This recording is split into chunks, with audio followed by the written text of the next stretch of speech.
ಸ್ಪರ್ಧಾರ್ಥಿಗಳೇ, ಇಂದಿನ ನೋಟಿಫಿಕೇಶನ್ ಬಗ್ಗೆ ತಿಳಿದುಕೊಳ್ಳ ಬನ್ನಿ. ಇಂದಿನ ನೋಟಿಫಿಕೇಶನ್ ಅಂದರೆ government of India minister of ರೈಲ್ವೇಸ್ನಲ್ಲಿ ಅಂದರೆ RRBಯಲ್ಲಿ ಖಾಲಿ ಇರುವಂತಹ ಸೆಕ್ಷನ್ ಕಂಟ್ರೋಲರ್ ಹುದ್ದೆ ನೇಮಕಾತಿಯನ್ನು ಕರೆದಿದ್ದು, ನಾವು ಯಾವ ರೀತಿ ಅಪ್ಲಿಕೇಶನನ್ನು ಹಾಕಬೇಕು ಮತ್ತು ಏಜ್ ಲಿಮಿಟನ್ನು ಮತ್ತು ಎಷ್ಟು ವೇಕೆನ್ಸಿಗಳು ಖಾಲಿ ಇದಾವೆ ಅಂತ ನೋಡೋಕ್ಕಿಂತ ಮುಂಚೆ ಇನ್ನೂ ನನ್ನ ಚಾನಲ್ಗೆ ಸಬ್ಸ್ಕ್ರೈಬ್ ಆಗಿಲ್ಲ, ದಯವಿಟ್ಟು ಸಬ್ಸ್ಕ್ರೈಬ್ ಮಾಡ್ಕೊಳ್ಳಿ. ಬನ್ನಿ ಹಾಗಾದರೆ ಯಾವ ರೀತಿ ವೇಕೆನ್ಸಿ ಡೀಟೇಲ್ಸನ್ನು ನೀಡ್ಯಾರ ಅಂತ ನೋಡೋಣ. ನೋಡಿರಿ, ಅಪ್ಲಿಕೇಶನ್ನ ಪ್ರಾರಂಭವಾಗಿದ್ದು 15/9/2025 ಪ್ರಾರಂಭವಾಗಿದೆ. ಕೊನೆಯ ದಿನಾಂಕ ಬಂದುಬಿಟ್ಟು 14/10/2025 ಕೊನೆಯ ದಿನಾಂಕ ಆಗಿರ್ತದೆ. ಮತ್ತು ಅಪ್ಲಿಕೇಶನ್ನ ಪೇಮೆಂಟನ್ನು ಅಪ್ಲಿಕೇಶನ್ ಫೀ ಪೇಡ್ ಮಾಡೋದು 16/10/2025 ಒಳಗಾಗಿ ಪೇಡ್ ಮಾಡಬೇಕಾಗಿರ್ತದೆ. ಇನ್ನು ನೀವು ಅಪ್ಲಿಕೇಶನ್ ಹಾಕುವಾಗ ಏನಾದರೂ ಮಿಸ್ಟೇಕ್ಸನ್ನು ಮಾಡಿದರೆ ಅದನ್ನು ಸರಿಪಡಿಸಿಕೊಳ್ಳೋಕೆ 17/10/2025 26/10/2025 ನಿಮ್ಗೆ ಅವಕಾಶವನ್ನು ನೀಡಿರ್ತಾರೆ. ಇನ್ನು ಯಾರಾದರೂ ಸ್ಕ್ರ್ಯಾಪ್ ಅಭ್ಯರ್ಥಿಗಳು ತಮ್ಮ ಡೀಟೇಲ್ಸನ್ನು ನೀಡುವುದರಲ್ಲಿ 27 30/10/2025 ಅವಕಾಶವನ್ನು ನೀಡಿರ್ತಾರೆ. ಇನ್ನು ನೋಡಿರಿ, ವೇಕೆನ್ಸಿ ಬಗ್ಗೆ ಯಾವ ರೀತಿ ಎಕ್ಸ್ಪ್ಲೇಷನ್ ನೀಡ್ಯಾರಂದ್ರೆ, ಈ ಪೋಸ್ಟಿಗೆ ಅಭ್ಯರ್ಥಿ ಎಜುಕೇಷನ್ ಕ್ವಾಲಿಫಿಕೇಷನ್ನ ಮಿನಿಮಮ್ ಅಭ್ಯರ್ಥಿ ಗ್ರ್ಯಾಜುಯೇಟ್ ಆಗಿರಬೇಕು. ಅಂದರೆ ಪದವೀಧರ ಅಭ್ಯರ್ಥಿಗೆ ಈ ಹುದ್ದೆಯನ್ನು ಅಪ್ಲಿಕೇಶನ್ ಹಾಕಕ್ಕೆ ಅವಕಾಶ ಇರ್ತದೆ. ನೋಡಿರಿ, ಪದವಿ ನೇಮ್ ಬಂದುಬಿಟ್ಟು ಸೆಕ್ಷನ್ ಕಂಟ್ರೋಲರ್ ಅಂತೇಳಿ. ಸ್ಯಾಲ್ರಿ ಯಾವ ರೀತಿ ಐತಪ್ಪ ಅಂದ್ರೆ ಈ ಹುದ್ದೆಗೆ 35,400ರಿಂದ ಸ್ಯಾಲ್ರಿ ಪ್ರಾರಂಭ ಆಗ್ತದೆ. ಟೋಟಲ್ ವೇಕೆನ್ಸಿ ಬಂದುಬಿಟ್ಟು 368 ವೇಕೆನ್ಸಿಗಳು ಈ ಹುದ್ದೆಯಲ್ಲಿ ಖಾಲಿ ಇದ್ದಾವೆ. ಇನ್ನು ಏಜ್ ಲಿಮಿಟ್ ಯಾವ ರೀತಿ ಐತಪ್ಪ ಅಂದ್ರೆ ಈ ಹುದ್ದೆಗೆ 20ರಿಂದ 33 ವರ್ಷದ ಒಳಗಿನ ಅಭ್ಯರ್ಥಿಗಳು ಈ ಹುದ್ದೆಗೆ ಅಪ್ಲಿಕೇಶನನ್ನು ಹಾಕ್ಬೋದಾಗಿರ್ತದೆ. ಮತ್ತು ಏಜ್ ರಿಲ್ಯಾಕ್ಸೇಷನ್ಸ್ ಕೂಡ ಅಪ್ಲೈ ಆಗ್ತದೆ. ಅಂದರೆ 33 ವರ್ಷದ ಹೆಚ್ಚಿನ ವಯಸ್ಸು ಆದರೂ ಕೂಡ ಏಜ್ ರಿಲ್ಯಾಕ್ಸೇಷನ್ಸ್ ಮೂಲಕ ನೀವು ಅಂದರೆ ವಯೋಮಿತಿ ಸಡಿಲಿಕೆ ಮೂಲಕ ನೀವು ಅಪ್ಲಿಕೇಶನನ್ನು ಹಾಕ್ಬೋದಾಗಿರ್ತದೆ. ನೋಡಿರಿ, ಇನ್ನೊಂದು ಸಾರಿ ಸೆಲೆಕ್ಷನ್ ಕಂಟ್ರೋಲರ್ ಹುದ್ದೆಯ ಹೆಸರಾಗಿದ್ದು 35,400 ಸ್ಯಾಲ್ರಿ ಇರ್ತದೆ.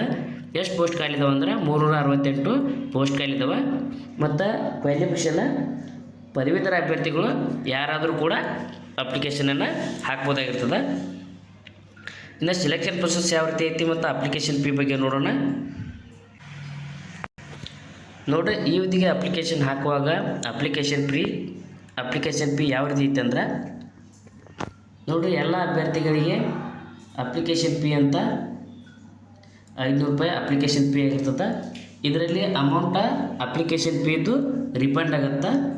ಅಂದರೆ ನಮಗೆ ಮರುಪಾವತಿ ಆಗುತ್ತೆ ಎಕ್ಸಾಮ್ ಮುಗಿದ್ಮ್ಯಾಗ. ನೋಡಿರಿ, ಅಪ್ಲಿಕೇಶನ್ ಫೀಯಲ್ಲಿ 500 ರೂಪಾಯಿ ಅಪ್ಲಿಕೇಶನ್ ಫೀ ಆಗಿದ್ದರೆ ನಮಗೆ ವಾಪಸ್ಸು 400 ರೂಪಾಯಿ ಅಪ್ಲಿಕೇಶನ್ ಫೀ ರಿಟರ್ನ್ ಆಗುತ್ತೆ. ಇದು ಎಲ್ಲ ಜನರಲ್ ಅಭ್ಯರ್ಥಿಗಳಿಗೆ. ಇನ್ನು ಉಳಿದ SC ST female ex serviceman ಮತ್ತು 250 ರೂಪಾಯಿ ಕೂಡ ಅಪ್ಲಿಕೇಶನ್ ಫೀ ಅಂತ ರಿಫಂಡ್ ಆಗುತ್ತೆ. ಇನ್ನು ಅಪ್ಲಿಕೇಶನ್ ಫೀನ ಯಾವ ರೀತಿ ನಾವು ಪೇ ಮಾಡ್ಬೇಕಂದ್ರೆ, ಅಪ್ಲಿಕೇಶನ್ ಫೀನ ಓನ್ಲಿ ಆನ್ಲೈನ್ ಮೂಲಕ ಪೇ ಮಾಡ್ಬೇಕಂತ ಹೇಳ್ಯಾರ.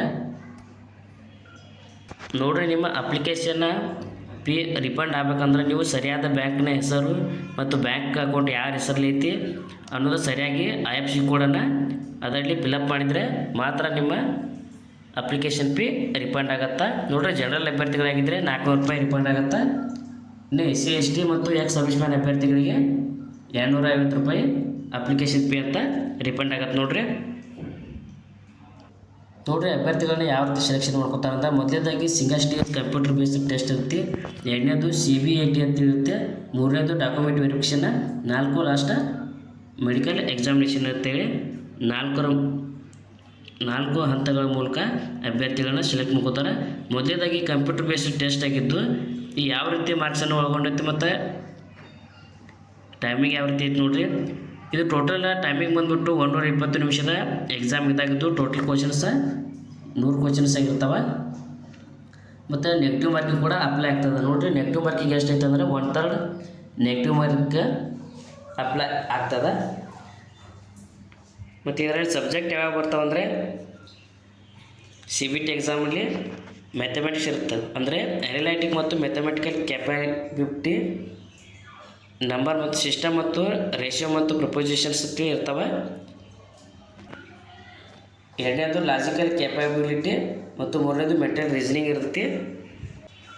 ನೋಡ್ರಿ ಯಾವ ರೀತಿ ಹಂಚಿಕೆ ಮಾಡಲಾಗೈತೆ ಅಂದ್ರೆ ಎಕ್ಸಾಮ್ ಡ್ಯೂರೇಷನ್ ಅಂದರೆ ಟೈಮಿಂಗ್ ಬಂದ್ಬಿಟ್ಟು 120 ನಿಮಿಷ ಟೈಮ್ ಇರುತ್ತೆ. ನೋಡಿ ಯಾವ ರೀತಿ ಮಾರ್ಕ್ಸನ್ನು ಸಬ್ಜೆಕ್ಟ್ಗೆ ಹಂಚಿಕೆ ಆಗಿದೆ ಅಂದರೆ ಎನಲೈಟಿಕ್ ಮತ್ತು ಮ್ಯಾಥಮೆಟಿಕಲ್ ಕೆಪಬಿಲಿಟಿ 60 ಮಾರ್ಕ್ಸ್ ಇರುತ್ತೆ. ಇನ್ನು ಲಾಜಿಕಲ್ ಕೆಪಬಿಲಿಟಿ 20 ಮಾರ್ಕ್ಸು. ಇನ್ನು ಮೆಂಟಲ್ ರೀಸನಿಂಗ್ ಅಂತೇಳಿ 20 ಮಾರ್ಕ್ಸ್ ಇರುತ್ತೆ. ಟೋಟಲಾಗಿ 100 ಕ್ವಶನ್ಸ್ ಎಕ್ಸಾಮ್ ಇದಾಗಿರ್ತದೆ. ಇನ್ನು ಅಭ್ಯರ್ಥಿಗಳು ಯಾವ ರೀತಿ ಅಪ್ಲಿಕೇಶನನ್ನು ಹಾಕಬೇಕಂದ್ರೆ ಕ್ರಿಯೇಟ್ ಆ್ಯನ್ ಅಕೌಂಟ್ ಅಂದರೆ RRB ಅಕೌಂಟನ್ನು ಕ್ರಿಯೇಟ್ ಮಾಡ್ಕೊಂಡು ನಾವು ಅದರಲ್ಲಿ ಅಪ್ಲಿಕೇಶನನ್ನು ಹಾಕ್ಬೋದಾಗಿರ್ತದೆ.